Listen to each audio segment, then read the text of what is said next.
after triumph in Frisco. The Dukes looking to repeat their destiny. Carrying the longest active winning streak in all of college football, the Purple and Gold are back in Texas. It's a situation where you have the clear top two teams in the country. Set to face the school seeking revenge after getting dethroned over a year ago. I've wanted to play these guys ever since we lost to them. The top two teams in FCS set to battle for national supremacy. North Dakota State and James Madison. And we're facing the best football team we've seen all year. By far the best opponent we've played, not even close. We're getting you ready for Saturday's kickoff. This is WHSV Sports Presents Return to Frisco. Today I woke up a winner.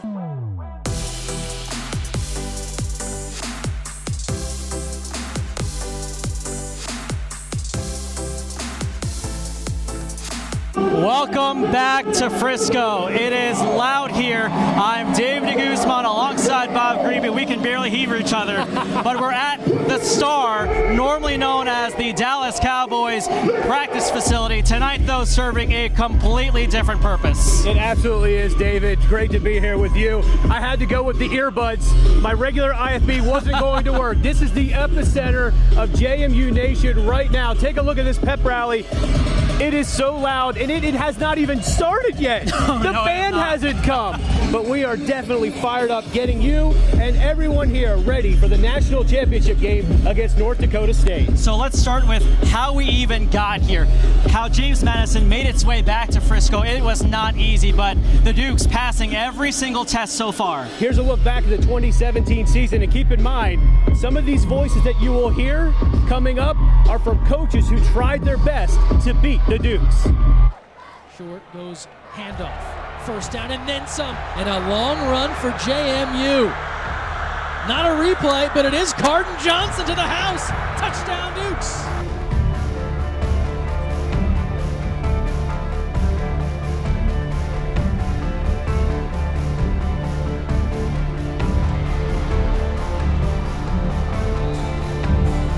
It's going to take a really, really good football team, in my opinion, to beat James Madison this year. I think they were good last year. I'm not sure they're not even better this year. We'll find out at the end of the season.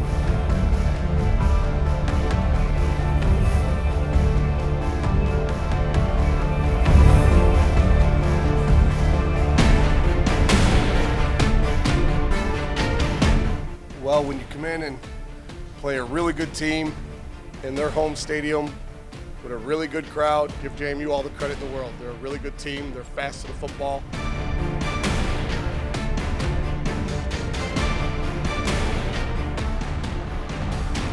Good football team just beat us out there, guys.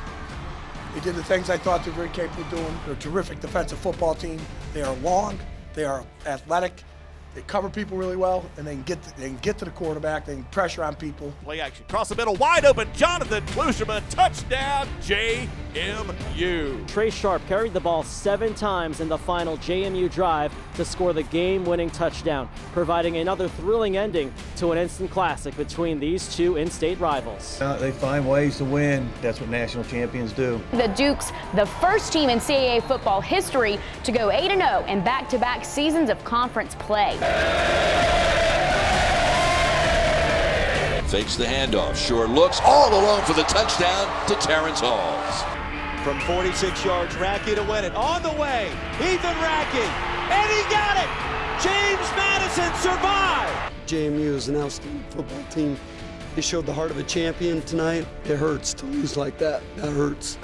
Here inside of Bridgeport Stadium, the winner tonight will advance to face off with North Dakota State, January 6th. Man-on-man coverage. Is it picked off again? 10 takeaways. That's a new JMU program record. More importantly, the Dukes are headed back to Frisco, Texas. My hat goes off to JMU, Coach Houston. I do wish him the best in the championship.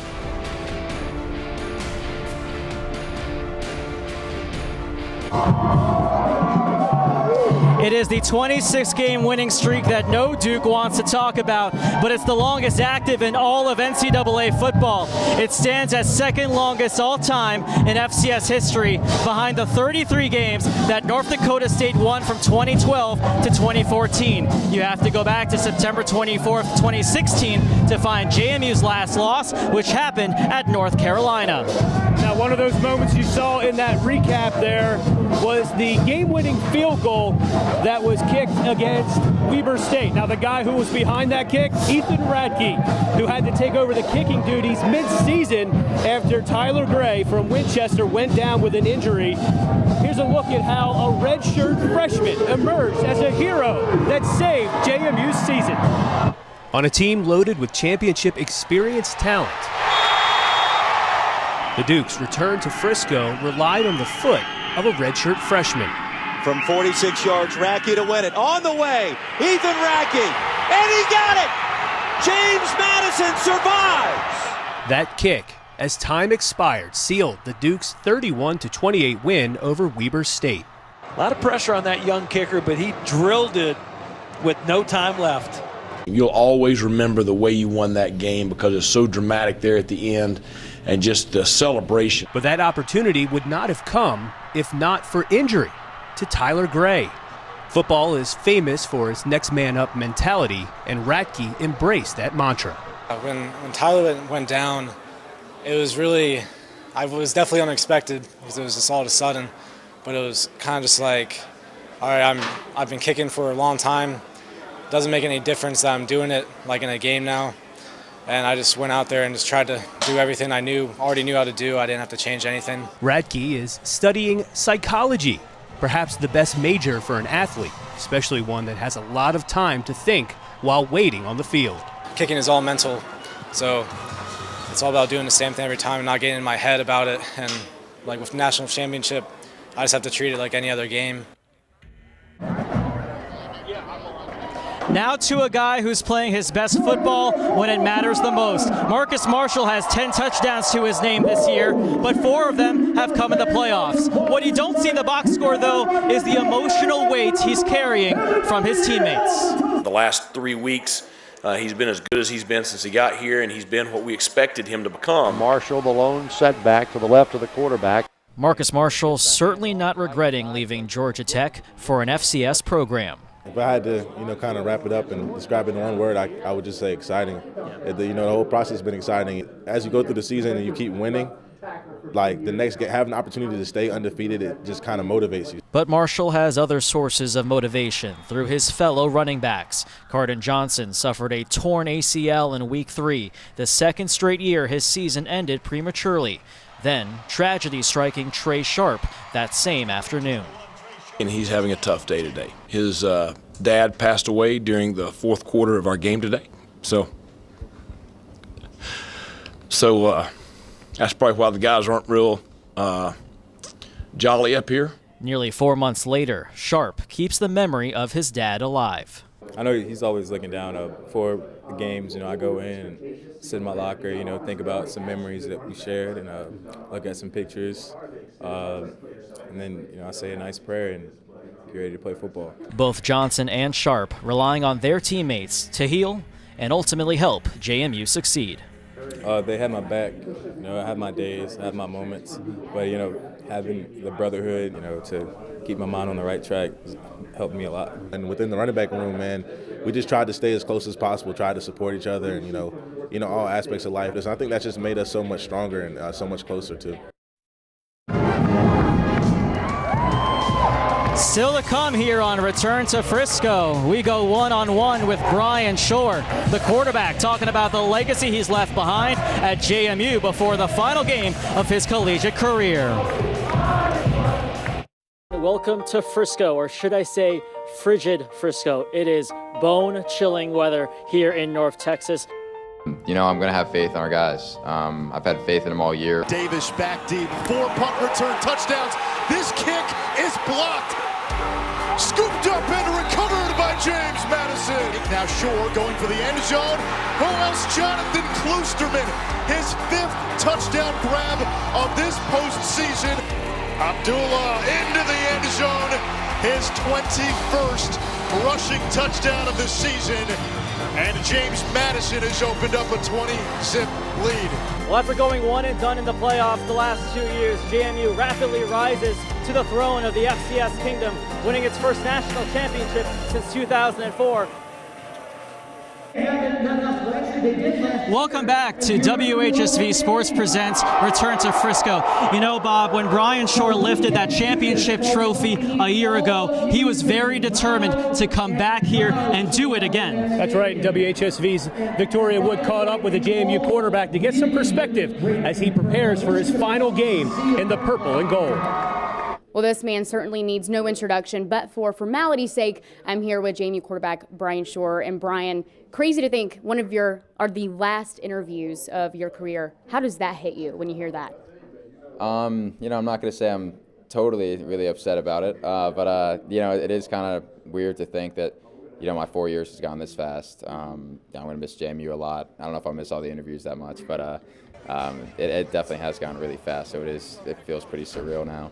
I know you're not invincible, close, but you're not. You're human, and I'm sure nerves do get the best of you. However, you've been in this situation before. How are you able to handle the occasion better this year? I think just, having the experience of last year and knowing, what things will look like and, what things are going to feel like going into the game is going to help me out a lot. And, I think, something we say a lot is whoever can play the game the most like a regular football game is going to be successful. And I think that's what our team has to do. There's a lot at stake for this game, but when it comes down to it, you just got to focus on every single play. You have broken a lot of records here at JMU. Walking away from that, how are you proud of that legacy that you're able to leave behind? I'm proud of where we've gotten to. When I first got here, I don't know if we had the camaraderie and buzz about JMU football that we have now, and just to be a part of growing that with the rest of the team has been special for me. And like I said, I don't really care about the stats or anything, but to be able to have the chance to leave the program and just be in the situation and be in the championship game is something that's really special to me. And someone who's been there with you by your side every step of the way, Coach Mike Houston, you guys have such a close relationship. What has that meant to you throughout the years? It's meant a lot. Being able to come to work every day and have a guy at the top that believes in you and has given you pretty much the keys to the kingdom, they say. It makes you feel a lot more comfortable, and in a position at quarterback, you've got pressure on you in different spots, and when you have the guy at the top, embrace you and say, we have faith in you. It allows you to just be comfortable out there and not second guess things, not be indecisive, and just go out there and play. Final thoughts going into your final game. What's it going to take for you guys to raise that trophy again? I think we're going to have to be really good in all areas of the game, offense, defense, special teams. And I think it's going to come down to, being really good on third down for us and, being really, good for us on third down on offense and on defense. And, keeping our offense on the field and, getting our defense off the field is going to be really significant in this game. Brian, thank you so much. All right, wish you thank the best. you. Thank you. You too. Victoria, thanks. When we come back, we take a look at the opponent, North Dakota State, seeking revenge and trying to take back Frisco from the Dukes. We'll check in with the Bison when Return to Frisco continues. Well, we all remember what happened last year in Fargo, North Dakota. The Dukes knocking off the 5-time defending national champions in the FCS semifinal game. So no doubt that the Bison have a chip on their shoulders. They're trying to turn this town of Frisco back from purple to the green and gold. Beth Houle talks about how the NDSU Bison are preparing for the big game tomorrow. I've wanted to play these guys ever since we lost to them. That's kind of what I've been hoping for. The Bison put together another successful campaign this year to earn this rematch. 13-1 and a dominant playoff push that has them ready to rewrite history. Last year, when we played them, we kind of lacked in some areas, and I would say it's a rivalry game now that we're coming back. We ironed out some wrinkles, and we're just grateful that we get to play in the championship, and we're going to take it to them. It's part of it's a scheme thing that we've worked on, we're going to do some different things this time around, and they just don't give up a lot of big plays. They're really sound on defense and they communicate well. One major factor the Bison feel is helping them this go-around is time. time to get healthy, and time to prepare. We're definitely ready. We've been talking all week. We feel a lot more prepared than we did last year. We have a lot more time to prepare for this really good team, and we're confident in our game plan. We're ready to get out there. We're itching to get back. Everyone on our team is competitive, and they're looking forward to the challenge, and I think we're ready, and we got all this time to prepare, and I know we're just ready to get after it. The next chapter of this FCS rivalry about to be written, still to come here. We're going to break down the championship game. I sit down with a couple guys who know a little bit about JMU football. It's a media roundtable discussion next on Return to Frisco.